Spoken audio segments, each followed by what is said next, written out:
Box Studios.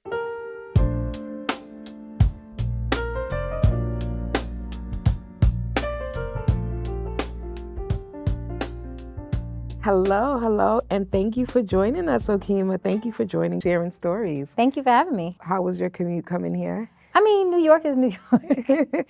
Brooklyn to the Bronx is always an adventure. I know. Thank you for joining us today. I want to start off by asking you 3 words that describe your childhood.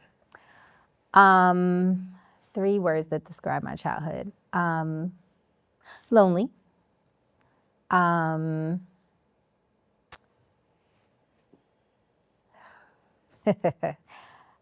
Lonely. Busy.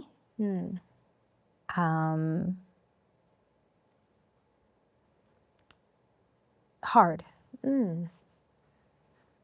When you think of childhood, you don't think of lonely and hard. Can you kind of express why do you feel those emotions? Growing up, I had a great mom. She was just young, and she was trying to figure out who she was.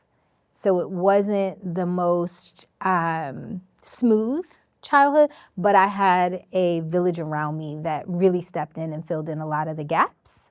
There were plenty of good times with my mother, but there were a lot of not so great times. But she did her best with what she had. And to this day, today we've come so far. Like, she's my homie. That's one of our best friends. And she's a phenomenal mother to my very young siblings. So whatever we learned growing up together, Right. she was wonderful enough to implement that so that my sister and my brother didn't have the childhood I had. Got it. But I was very blessed. I had grandparents that loved me and came to my love and aid and rescue anytime I needed them to. I had aunts and cousins and uncles that did the same. So it was hard and it was lonely at times. But I also had a lot of people that saw that, and when they recognized it, did their best to do something about it. Now, you say lonely, and I know you have younger siblings, so... Much younger. Okay, much younger. Okay. I am 20 years older than my brother. Oh, wow. 15 years older than my sister, and that's my mother's children. My father's children, I am 13 years older than my brother and 15 years older than my sister. Okay. So I was the only child for a long time. Got it.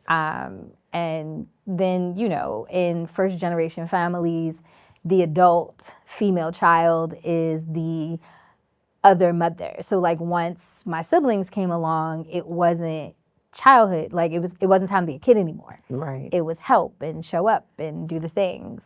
So yeah, but creativity was my escape. I would take my mom's, Anita Baker and Alexander O'Neal tapes and put them in my Teddy Ruxpin, and we would have a concert where I would, I had these books, the ones where you put them in your little cassette player and they would read to you.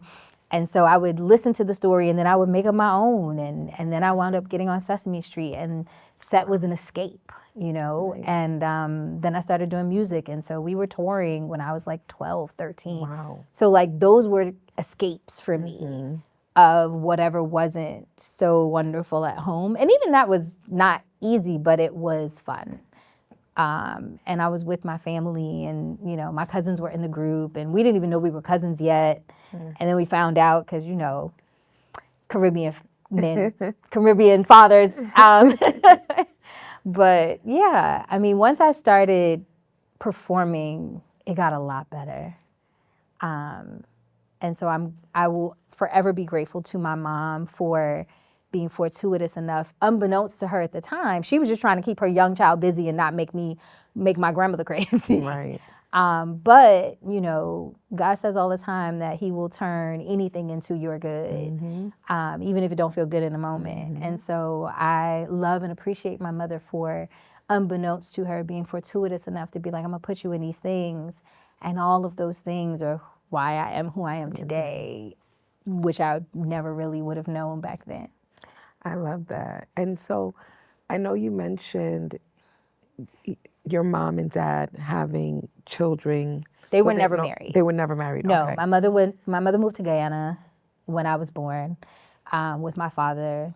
And so, this 18, 19-year-old Brooklyn girl, first generation Bayesian girl, moved to the rainforest of Guyana with this Rastafarian gangster, had this baby, and then was like, maybe not. Yeah. And then left me there with him and came back here to live her best life. Wow. But then my grandparents were like, bring her back. Yeah. And so, though they were not together, one thing I also love about my mom is she never badmouthed my dad to me. My father was my moon and stars till I was about 11. And like my mom never badmouthed my dad. She never put him down for whatever his flaws may be, because he didn't have a great blueprint either, right? But as an adult, in hindsight, I realized that parents are people first.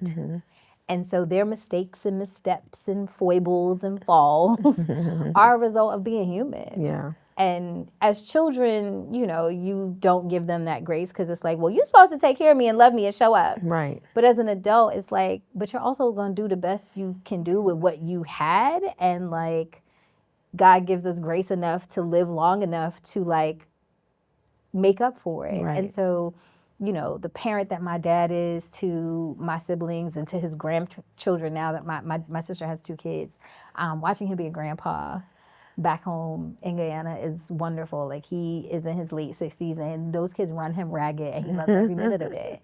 And watching my mom be, kind of mother the little girl in me now in my late 40s when I really need it, right? Because I don't have children of my own, but watching her also be a great mom to my siblings, it's a recovery that I never thought would happen. But again, it lends to my ability to do what I do today because I have such a large space and grace for people when they aren't the best or the easiest to love, enjoy, work with. Yeah. It's so true. It's given me a lot of grace for myself. I'm working on that part, but especially for other people. Yeah. It always takes, you have to go through something before you can feel that emotion for someone else. So I understand why you have that compassion for those that have gone through that. And even healing yourself through watching other people go through that. So. Oh yeah. But the little girl in me, she grows up a little bit more every encounter.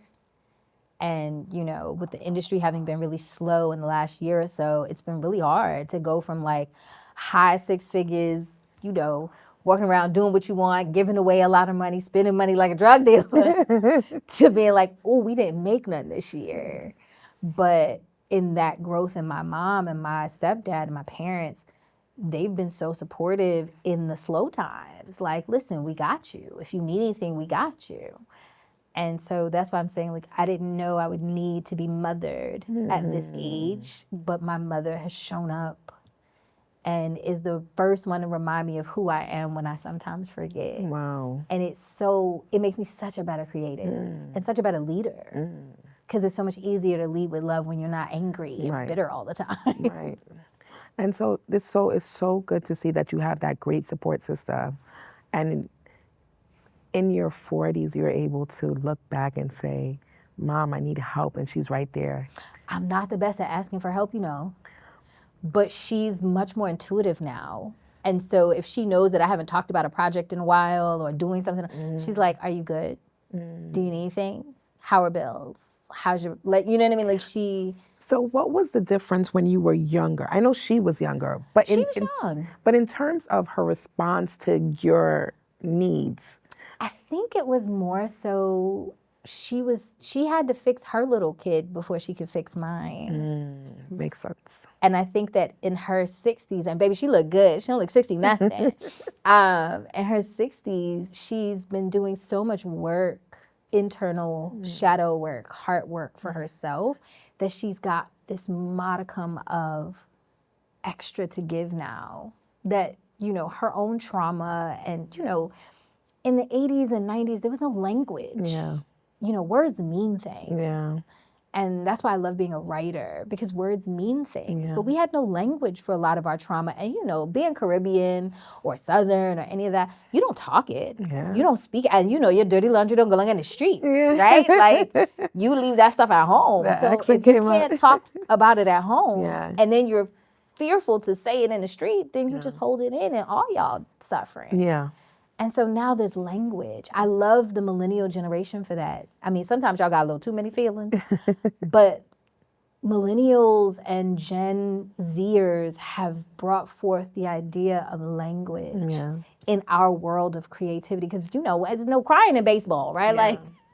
But now we can talk about it, and people, there's intimacy coordinators now, and they're not just for sex scenes, they're also for heart work. Yeah. Like, are you feeling okay with this traumatic scene you have to do, or, that kind of thing. So I think that language has brought so much healing for so many of us, especially in creative space, when we were all too afraid to say when we weren't okay because we wanted to be hired again.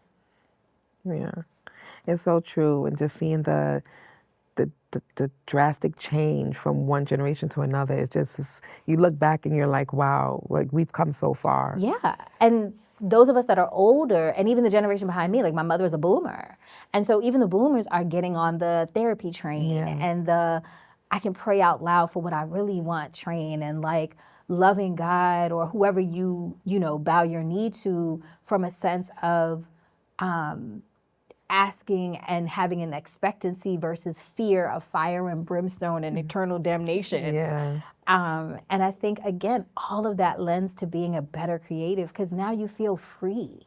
And in freedom, you can create so earnestly and so unhindered and unencumbered. And you can make up these grandiose worlds. I mean, maybe you can't always afford to make the thing that you're creating up in the moment, but it gives, I create so freely now, because even though yes, money is still, it's still a little tight because the industry is contracting, and but I am able to lean into my imagination.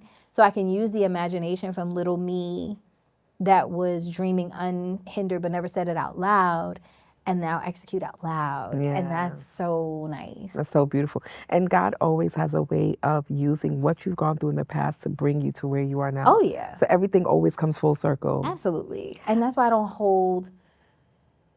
harbor things. I did for a long time. I was bitter and angry for a long time, and it made me a horrible people manager as a creative, like as a producer. Like I was barking, and I had thankfully somebody loved me, called me out and was like, this ain't it, sis. Yeah. And I cried for about a week because I didn't know.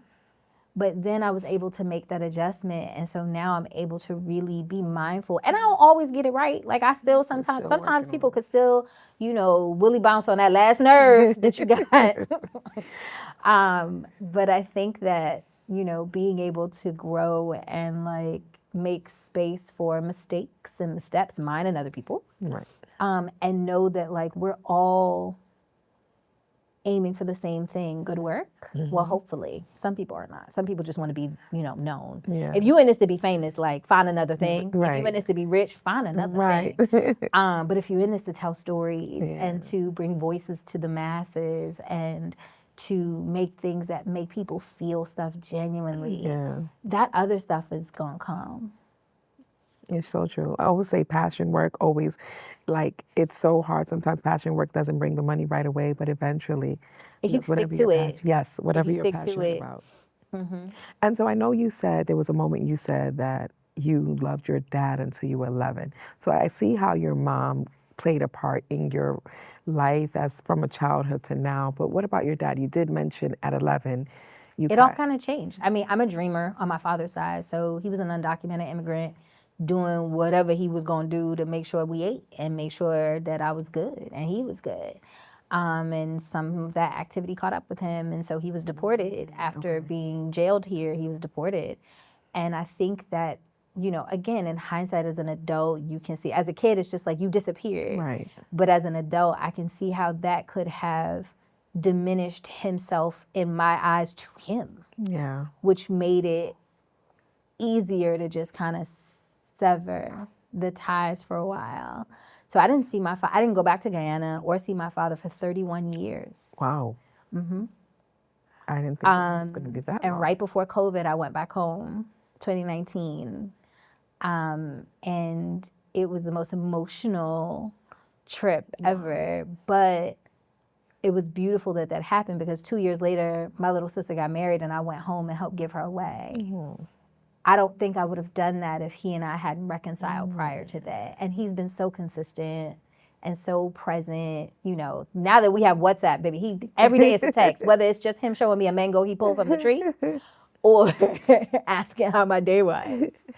But again, all of that restoration is why I can lean into just doing what I want to do and what I love, because like my inside doesn't feel so heavy and I don't feel so sad or so bitter or so angry. So that relationship with your father during those 30 years, which I can't believe that was such a long 31, time. girl.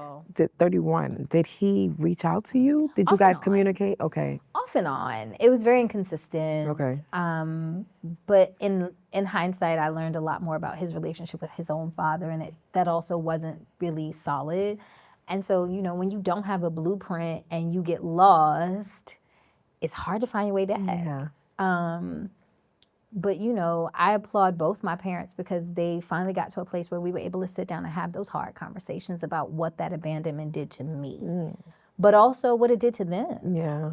You know, and so now the love that they show up with and the support for my work, I think it also, especially with my mom, because my mom comes from a paramilitary background, work-wise, and so I had to kind of, you know, because, you know, when you Caribbean, what you do is a hobby. That don't pay no real bills. Yeah. And now that it pays bills, Yeah. it's like, oh. But also I love it because my brother is also non-traditional. He's not the let me go to, like my sister went to college, she got her degree, she's doing wonderful, she's married, like all the things in her early 30s. My brother is in his late 20s and he's not traditional, but he has room to not be traditional because I wasn't traditional and my mom now gets it. Yeah. So she's not forcing him out the house, right? You know what I mean? Immediately. She's not forcing him to go to school to get loans for stuff he don't want to do. Yeah. She's letting him find it, you know, and they have a beautiful relationship because of that, and I love that for him. So it's like sometimes, you know, as the adultified oldest child, you got to go through the things so that the people Pave the behind way. you. Right. But it's just like in this media thing, right? Like, you know, we didn't have all this fancy equipment. We was rolling around big cameras and trying not to get in each other's way. And all of that led to where we are today, where you guys are in this beautiful studio and you're letting people tell their stories, and those stories can bless somebody coming behind them that may be looking at something that they think is horrible, and they hear somebody else has overcome something worse or something just as traumatic, and they're like, oh, okay, I can do it. You can do it. Right? So you guys are the byproduct of who came before you. Right. And that's also, you know, super beautiful. Yeah, very beautiful. I think, as I said before, it's so amazing to see how far we've come. And in every moment and everything that you've said, I keep seeing how we progress and how we have got to this point. And I think you're also telling your journey of how you've gotten to who you are today. I would never be able to juggle the ups and downs of this business if I didn't have my own like wild ups and downs in life. Because it's like when your parents are the first ones to kind of disappoint you, and I don't say that to disparage my parents, I say it to say that they were living their lives, right? But when you're like, who else can do it? Like, Right. But then when they restore you, right? When like my parents have come back and they've restored me so much that I don't have a hard heart, and that, you know, I'm not gonna be played. Like, well, they will not play in my face. But I also know that like people be people in, and sometimes you gotta rock with them, and sometimes you be like, God bless you over there, you know. But it all kind of helps me be who I am today, and I'm really grateful. Yeah, so beautiful. And so you said that you, as a young girl, your mom put you in Sesame Street. So my mom put me in classes, and that's how I got to Sesame Street. Okay. So I was in every class you can think of, honey. Ballet, jazz, tap, sing, music, like. Nice. When it came to Friday and Saturday, I was outside. I was in a class in Park Slope. Me and my next door neighbor, Lisa, we are still friends. And we literally have photos of us in our tutus, headed to ballet at 3 and 4 and 5 years old. And so it was me being in that class, and I wound up getting scouted and cast in, I was on Sesame Street for probably about a season and a half. Wow. About 84, 85. I was, 5, 6 years old. It wasn't cool to be Caribbean back then, so you told no one.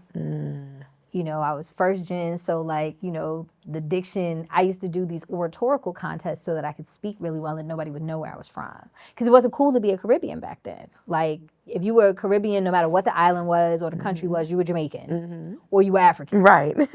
Didn't matter. Right. And so to avoid all of that, I really honed in on I came up in the era of assimilation. You had to be like the Black American kids. So true. Now people are just now Americans is Caribbean. But back then it was different. But being on a show like that where it was work, but work was having fun and playing and imagining. And I think that really helped me figure out that this is okay. Right. Because I was also brought up in a house where again, you don't express. And so I would get in trouble for being so sensitive and always crying, or always emoting. Yeah. And at work, I could be happy or sad or whatever. And it was part of the day and it was okay. And I was like, oh, this is great. Yeah. And I'm in my late 30s. I'm about 9 years younger than you. And I went through the same thing. My parents are Ghanaian, and so we were called African booty scratchers. Baby, I remember that. The only person that got it worse than actual Africans were Haitians. Yeah. Back in the day. So either you were Jamaican or you was an African booty scratcher. Yes. Girl. So I was going to give you all of this diction so you could not tell where I was from. Exactly. It's so funny to see, because before you were ashamed to be associated with those names. And so either you were, because I remember when I was young, I had a lot of Jamaican friends, and I would say, yeah, I'm Jamaican, and as I grown up and now proud to be African, you look back and say, wow. Because the way we flood into, listen, Ghana was one of my favorite times, okay? I was just there. I lived to go visit the continent. Yeah, it's beautiful. And we all are interrelated some way or another. Absolutely. So it's just where the boats stop. Right, stop. Right. It's just where the boats stop. Right. Some people had shorter trips than others. Right. So was there ever a moment you questioned your path based on your upbringing? Every day. To this day, every day. I worked on Wall Street for many years before I went full-time creative. I left Wall Street, I left a hedge fund at 36, making almost 6 figures to make $10 an hour as a PA, and my boss was probably about 22. So I've never taken the path of least resistance, clearly. But because of that, I questioned it a lot, and then when the strikes came and the industry kind of contracted, it was like, ooh, I'm a grown-up, middle-aged grown-up, and I'm now in a place where I am not, significantly settled to take care of myself. Yeah. Why am I doing this? But I remember talking to my therapist, and I was like, I might have to go back to an office or something. I literally had a whole anxiety attack. Even saying it, having that whole she had to call in her supervisor to de-escalate me, and she was like, "Okay, so that's not the answer." She was like, "I don't care if you got to go back to being a bartender, a waitress, retail, but you can't go back at nobody's office." And I was like, "I know." There I was, 16, divorced, remarried with a baby, another on the way, and I could barely read or write. It was time for me to change my life and the lives of my family. So I went back and I got my high school diploma. That was the catalyst I needed. Now I have a bachelor's, a master's, and I became a teacher. Mom, this is your very first yearbook. Your commitment to education motivates me, your coworkers, and your students. You showed me that if you come from nothing, you can still be anything. You told me I deserve to succeed. It's been 15 years, and I still live by that. You're the model for success for your kids, grandkids, and your students. When I look at all these success stories, I cannot help but think it all started by getting my high school diploma. When you graduate, they graduate. Visit finishyourdiploma.org to find free and supportive adult education. That feeling, it's like an anxiety feeling. It's like, oh, I can't go back to what I left. And that feeling that I felt when I left. Because it also feels like failure. Yes. Like, I feel like I have failed. And again, God be Godding. And so while 2024 was a very hard fiscal year for me, some of my biggest career strides came in 2024. I worked on an Oscar qualified project. We were nominated for an Image Award, and it was the first time that I worked on a project that was nominated for an Image Award and my name was on the card, right? I worked on a project that was nominated for a GLAAD Award, and as someone who is a queer woman who came out very late in her life, to be in a room and be like, yo, like, I'm in a room with people that accept me for whatever I love or like or I'm into. And this work that I've done puts forth all kinds of people, queer people, not queer people, Black people, like Southern people in their habitat, like. So I made all of this progress, even though I wasn't making fiscal equity. And so now in 2025, it's been this like balance of like, okay, we're making a little bit more, we're getting a little bit more on our feet, back into the finance place, kind of, sort of. But all of that progress has now given me something to leverage, which is great. That was, congratulations on winning those awards. So, not so many people can say they have accomplished what you have accomplished, and you have a lot of accolades and productions and things that you have done. So, congratulations! I commend you for your work. Honestly, the biggest, like, I'm thank you, and I'm proud of it all. But I think the thing that I'm most proud of is that I've made it through like the hardest year that I've had in my adult time in a long time. Like, I was supposed to get married last year. I walked away from that 2 months before I was supposed to get married May 23rd. I left the relationship the first week of March. So it's like no job, no wife, no man, no money. What? But then God said, you know what? But I'm not going to leave you barren. There's a tree called the pinnock tree, and it's an evergreen. And it doesn't lose its leaves. Actually, the new leaf literally pops out and just the old leaf falls off. So it's never barren. It's always, and I feel like that was 2024 for me. It was like I lost, I wasn't working, I didn't have money, I didn't have, this future that I thought I was gonna have where I was in a 2-income household and I had a husband and God was like, yeah, okay, well, you ain't got that stuff, but here's this NAACP nomination. Here's this project. Here's this opportunity. Here's this healing. Here's this hug from your mama. Here's the fact that your mother says, I love you every time she gets off the phone with you, and that was not something I had growing up. And so I feel like I've never, though there are times where I felt barren or abandoned, I wasn't, right? Like, I had something to cover for the thing that I thought I had lost. He never gives you more than you could bear. Child, but sometimes I'd be like, I think you got my application wrong because I didn't apply to be a soldier in the Army this year. Like, can I blow the bugle? Can I be the cook? Can I be the nurse? I don't necessarily have to be the soldier. But he needed you on the battlefield. I feel that. Baby, I'm just praying that I no longer have to have anyone tell me how strong I am. Yeah. But you know what? You were in a season. And sometimes we think that this is our season for this, but God is like, no, I have something else for you. And that will come later. And if it wasn't for my family, my faith, and my tribe, I would be screwed. And so you said you walked away 2 months? Yeah. Well, I don't even know how your significant other felt, but how did you feel? It was not a decision that he was happy about, but he was the reason. So it's like, I love hard. And if I cut you off, you gave me the scissors. I wish him the best. He's a phenomenal man. He's just not the man for me.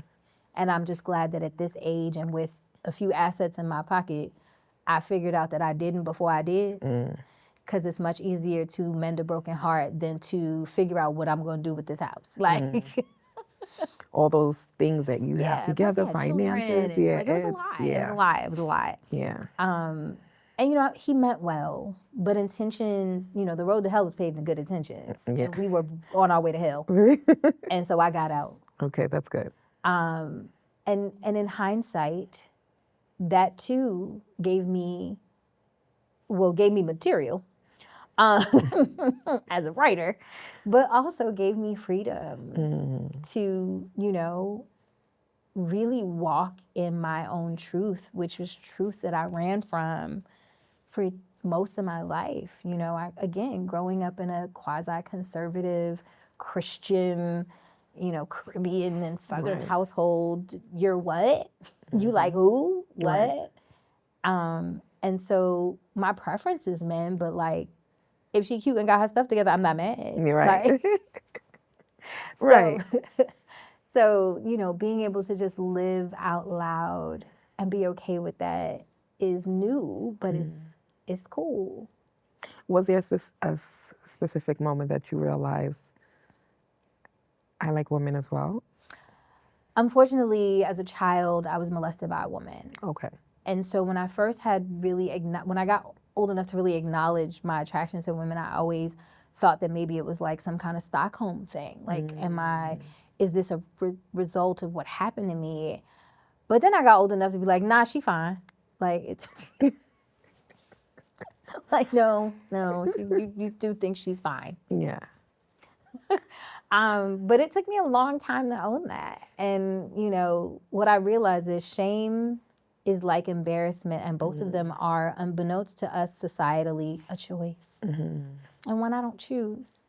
No one can shame me for who I am and what I want. Nobody can embarrass me by that. Yeah. And so because I no longer choose shame or embarrassment, you can not like it. Right. You can, you know what I mean? I'm always going to be cognizant of my family's comfort, but it's only about my feelings. And so, just to bring this back, you said you were molested when you were young. Was it by someone you knew? Babysitter. Oh. And were you able to? I didn't even realize that it was nothing more than a nightmare until I was in my teens. And did you ever tell anyone? No. I didn't tell until I was much older. That lady been dead.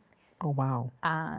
But unfortunately, I was also a victim of sexual assault as a teenager and a young adult. So it was like that compounded sexual trauma was hard and led to a lot of poor decisions with me and relationships in the first place. And I think that me doing the work before I got with my ex allowed me to know when it was time for me to exit. And I think the unhealed version of me, the not doing the work version of me, would have done it just to say I had a husband because that was expected. Got it. So did you ever have a moment to confront your molester? No. Okay. No, she was gone before I even, listen, the world's karma is real. Yes. And that lady died from what I remember, of a very aggressive cancer. So.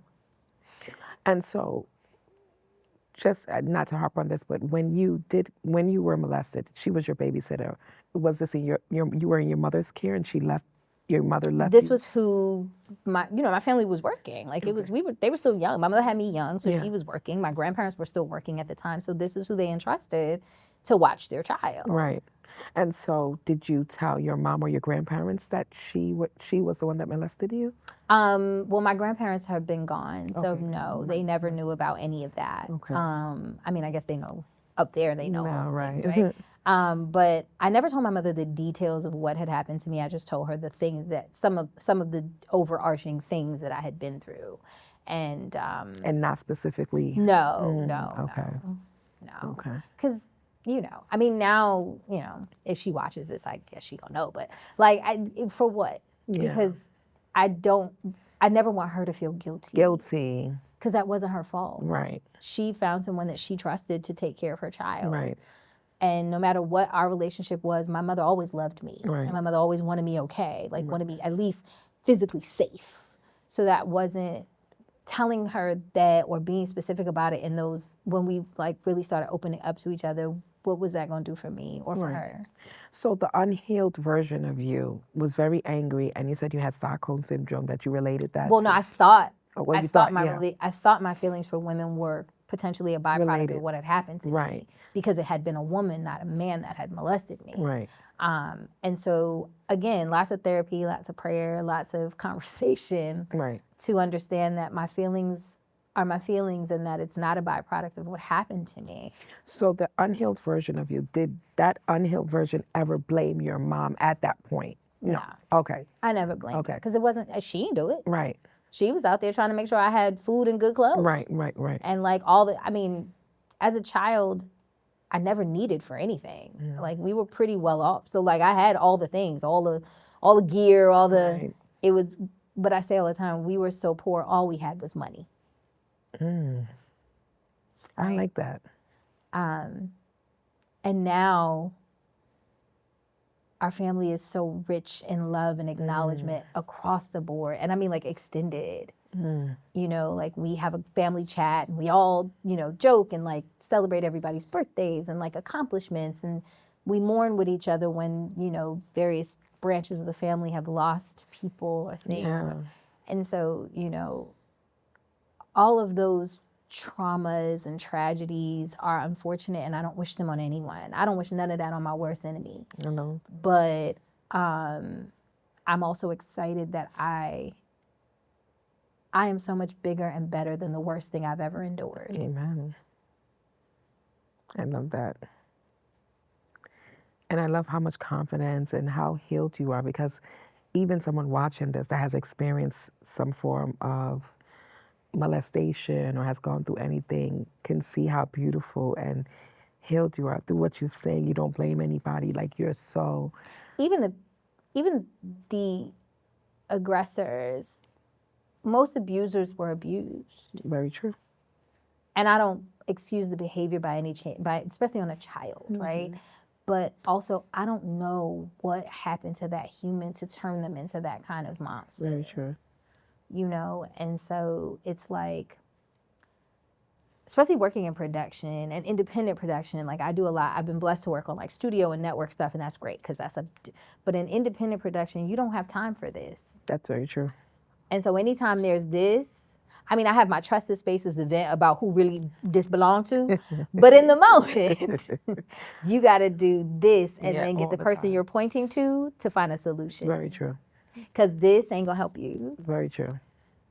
And so, have you ever experienced a broken part where you truly felt defeated in your life? So many times. And how did you come back from it? You know, I remember I had made a film about me and my mom.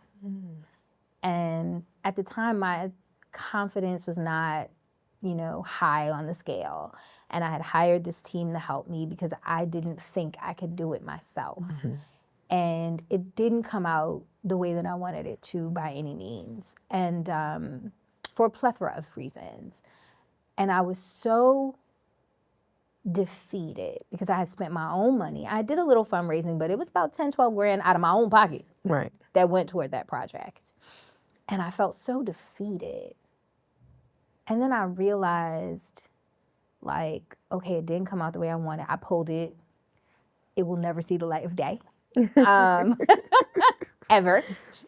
But I recognize, again, in hindsight, that was for me. And for her, because she saw it. Oh, okay. And cried. And acknowledged. And so it didn't come out the way I wanted it for general public consumption, but maybe it wasn't for public consumption. And the people I made it with are some of my very best friends. So to have them who have grown with me through the years and know all the things be a part of the thing that helped us both acknowledge and heal. Like, it was, there was divine purpose there that was much bigger than a festival or an award. Yeah. And so that was my comeback. Now, it took me some time to get there. But you know, that was 2018, I want to say. Now it's 2025, and the project that I have directed by myself on this go round, scripted wise, I direct a lot of unscripted alone, but like the scripted project that I have directed now by myself, funny enough, is the winner of this year's ABFF Black and Unlimited Fatherhood Project. Come on now, come on. So like, for it to be a fatherhood project with a female director and a female DP, but also for it to be a healing agent for the writer, because it's about his actual story, which he's still working on healing from, for it to be a fatherhood project about a father who's just trying his best and he doesn't really figure it out until he figures it out. My dad, like, I can relate that to my own father. You know what I mean? So like, it was just, so it's like, again, he says that he will restore what was stolen from you. And so while that team and that situation didn't end up the way that I wanted it to, I'm now restored publicly for that thing that was, I guess, supposed to be for private restoration. Privately, right. When you graduate, they graduate. There is a road laid out for me. First night here, but Amy seems cool. Leading down to the river. I am blind, but I need not see. What do you think? I know this road is there for me. If I'm really free, take me down to the river and walk. At what point in your career did you realize you have a bigger purpose? That was a while ago. I think when I was at my lowest, I was working with someone who wasn't very kind to me. And again, hurt people, right? And so severing that tie was hard, and it took me much longer than it should have, considering all that had gone on. And it was the first time that I had gotten a network job. I was trying to find a gig. I had left corporate America. I was freelancing, but I needed a job. And I had woke up in the middle of the night and I saw Oprah's Masterclass, but it was Oprah's episode. Okay. And if you've ever seen the show Oprah's Masterclass, it ended a while back. But her episode is where she really gave her story, and she was also molested, and she had been raped, and all these things. And I bawled. It must have been 2, 3 in the morning. I'm bawling in the bed. Fast forward 3 months, and I'm working on the final season of Oprah's Masterclass. Wow. And I was like, wow. Okay. And then I was a fanatic for True Blood. Oh. And if you remember Lafayette, Nelson Ellis, loved his character, loved him. He was stunning. And then I saw him get on up and saw him be Bobby Bird, and I was like, oh my God, this guy's so great. Fast forward 3 years, and I'm the personal for Nelson, and he becomes like a brother to me. Wow. Then I lose him, right? Because he passed away. Yes. That hurt so bad. And I fall in love with P Valley. And I'm like, yo, Uncle Clifford. Fast forward a few years, and I'm literally building a show with Nico, which is the one that down in the valley. And I feel like God gave me Nico because I lost Nelson. Because if Nelson would have seen Nico, I think he would have lost his mind with the freedom that was there for that character. Yeah. And so every time I would like stand over someone or like be this huge fan of somebody's work that was healing me or was gravitating towards me, I would wind up working with that person. And I was like, oh, you doing stuff. Okay. He's speaking to you. And every time I worked on a project where something like that happened, it was always work that healed me and was healing for the audience. And so I was like, oh, okay. So this is not really about me. Got it. Okay, cool. And once I understood that, then I could function in that. So like I work on a lot of non-melanated shows so I can bring all the melanated people that are functional for that space in with me. Especially in like culinary television, that was a big thing. I worked on, when I worked on Beat Bobby Flay, I brought in a lot of female and BIPOC chefs. When I worked on Chopped. I got a lot of PAs of color throughout the nation when they would go and do these biopacks and stuff on the chefs. When I worked on the kitchen, that was more insular because we had a team already, but I left the kitchen and I wound up getting some of my mentees on the show when I was gone. So like, it's a mission now. Now I'm like, it's a mission, it's a whole thing, right? Bringing in people that are amazing to do amazing work that maybe they wouldn't have access to right away because this thing is bigger than me. You know, I take Ava's words to heart. I remember reading and she was like, if your dream is only big enough for you, it's not big enough. And so I really go hard with that. And I'm like, okay, who can I bring with me or bless or work with or learn from so I can do X, Y, Z. And it's really been awesome. I love that. And I love your journey to that because God always has a way of opening our eyes to understand our purpose. And I feel like if you're not helping, we are literally here on this earth to help someone. So if you're not helping someone, you haven't tapped in yet. Right. You and you have to remember what help is too. Yes. Because some people, if you're helping only for the benefit of yourself, that's not really help. That's assistance, maybe, but it's not help in the way that we're supposed to be here to help. Out of all the work you've produced, what piece of work do you feel is most you? I haven't made it yet. I'm working on it now. I'm literally going to start fundraising for it the end of next month. I love that. And it's very me. Okay. It's loosely based on myself and some other people I know. But yeah. We got to look out for that one. Yes. So how does your art reflect the parts of you that words can't express? It literally does that.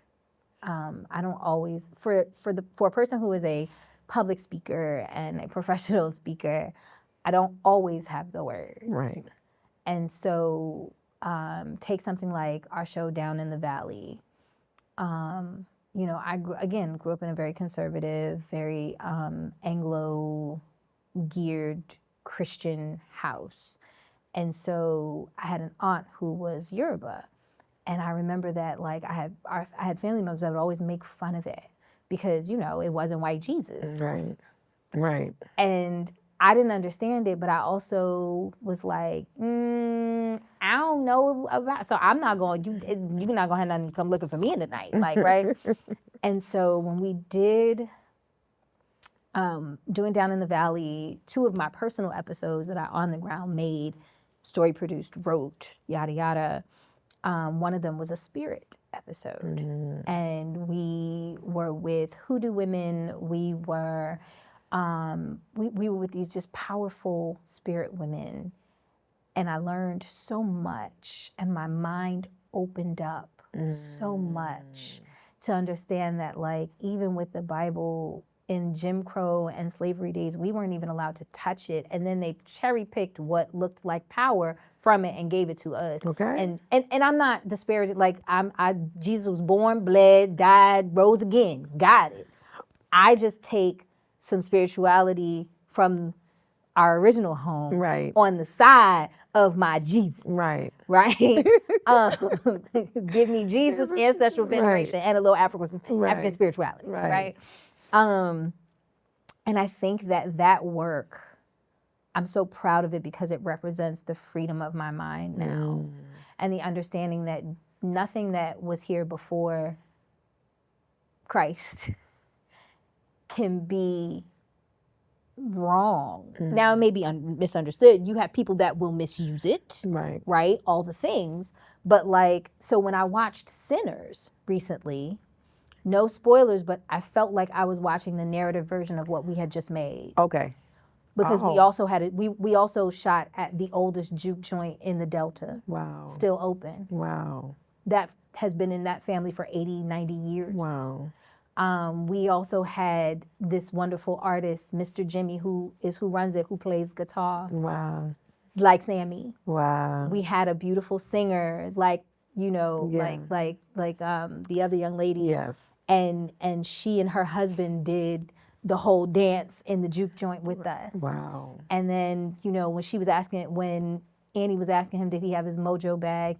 Miss Lisa from, you know, Memphis Conjure made mojo bags for us, and we watched her do it. And like, so it was like, for me, that was another piece of validation of making sure that I knew that my work was real and was me, but this version of me. Yeah. And so, you know, again, God never has, he never ceases to blow my mind. So, you know, I got chills when I was in that theater because I was like, yo, we just did this. Yeah. But with real people. Yeah. In the Delta. We shot in Mississippi. I literally shot in Memphis and Tennessee and Arkansas for all of the summer of 2022. Wow. No, 2023. So like we were in the Delta the whole time. You were feeling the spirit. Making this work. Yes. Because Sinners is very spiritual. Yeah. And you're gonna get, and again, you got your very, you know, very right-wing Christians that are like, it's demonic. Why? Because you don't get it? I mean, to me, some people go way on the meter to the village. Like, I mean, listen. But like, when you say a prayer, right? You are speaking words to a thing you can't see with the intention of it happening. That's a spell. P.S. P.S. That's a spell. You know, and so God bless everyone who believes what they need to believe. And you know what? Listen, I don't put nobody's faith down because faith is why I'm still standing. Amen. Right? I am a two-time suicide survivor. Wow. So I know that it is only my faith and my purpose as to why I'm in this chair. And not somebody's morgue or tomb, right? So whatever you need to hold on to make sure you hold on, you do that. I believe so. And you just mentioned 2 times suicides. I mean, God bless you, because he know that you had a purpose for, I mean, how did you overcome that? Well, the first time I was a kid, so I really didn't, I knew I didn't want to be here. My grandmother found me. My grandmother took care of me. Jeez. We never told anybody. Jeez. Right? The second time I was an adult, a young adult, and I was literally like knifed to my chest, broke the skin. And a very good friend knocked on my door unbeknownst to what I was doing and knew something was up, but didn't know what was up. Came in. I had been laying in that bed for days, contemplating on when and what and how. And he made me bathe, and I had a fever. Like, I was sick. And he stayed with me until I was better. And it wasn't until years later that I told him that he saved my life. Wow. And funny enough, he's a musician. Wow. He plays guitar. Full circle. Girl. Full circle. And so, you know, again, lots of therapy, lots of prayer, lots of understanding, lots of forgiveness of myself.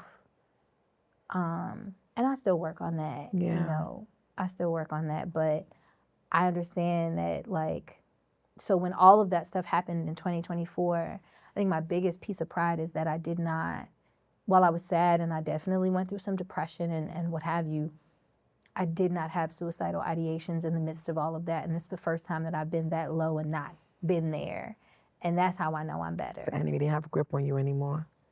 I love that. I love that.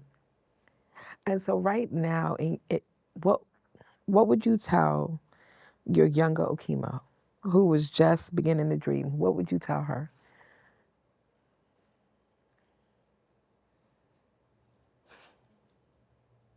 Wake up. Because I think I got caught dreaming for a long time. And I didn't have the clarity of truth in a lot of stuff. You know, I told a lot of lies. I lived a lot of lies. I was the result of a lot of other people's lies. I would tell her that your truth is enough. And you can still dream in your actual truth, not the things you make up so people don't talk about you, or so you can be accepted, or so you can feel better about what's not happening or not right or not okay.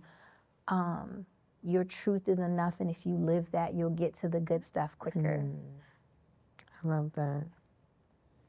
I know she's looking up like, Listen, I can't believe who I am today. I play with her a lot, though. I talk to her, I play with her. Like, I love to color. At this big age, I will sit in the middle of my living room floor with actual regular, not these adult fancy coloring books we have now, like old school coloring books. I have like 3 boxes of like the 64 Crayola with the sharpener in the back, and I will just like color and just, sometimes I cry, sometimes I pray, sometimes I just listen to music and vibe out. But I feel like those things, when I'm just like a big kid, and I'm a big goofy kid, if anybody really knows me, they know. And those are the moments I feel like I honor her. I love that.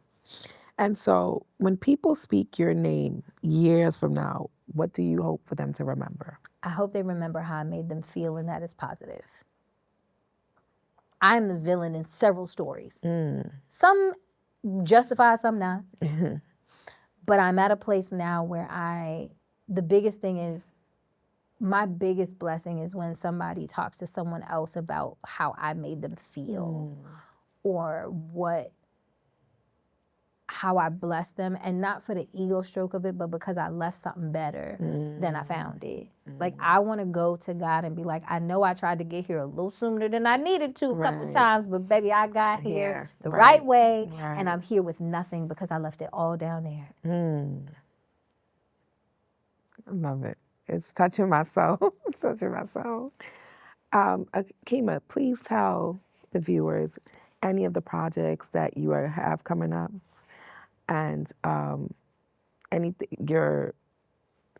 place they can find you, or any projects you have coming up. Sure. You can find me on social, Okema T Moore. My name is it's just easier, child. Look out for Laundry. It is a short film. It is the one that just won ABFF. We also just announced that we will be screening at Martha's Vineyard African American Film Festival as well. There's a bunch more coming that I can't talk about just yet, but look out for it. It's starring Tobias Trevelyan, Law and Order's Danielle Monet Truitt, and 1001's Aaron Adetola. And then I will start my fundraising for a comedic, queer, female-centered short called Purses and Floors this spring into summer. So if you're able to donate, because there is animation, so it's not cheap. So please support us. And like, I hope that you see my heart in anything that I've touched creatively. I love the work that I've done. A lot of it has been hard to do, but I'm so proud of all that I've learned from everyone that I've been able to work under and with. I'm very proud of those who have learned from me. And, you know, the biggest way to honor anything that I've done is to share it with somebody that you think will be blessed by it. So thank you. Amazing, amazing. You guys go look out for everything she said. Follow her as well.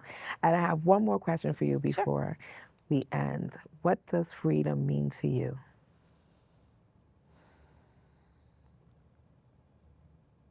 Freedom means that I can always tell the truth even when it's hard. Especially to myself. Very important.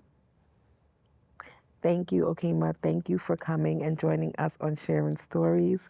Your story was amazing. And we hope to see you again in the future. Of course. Thank you. Thank you.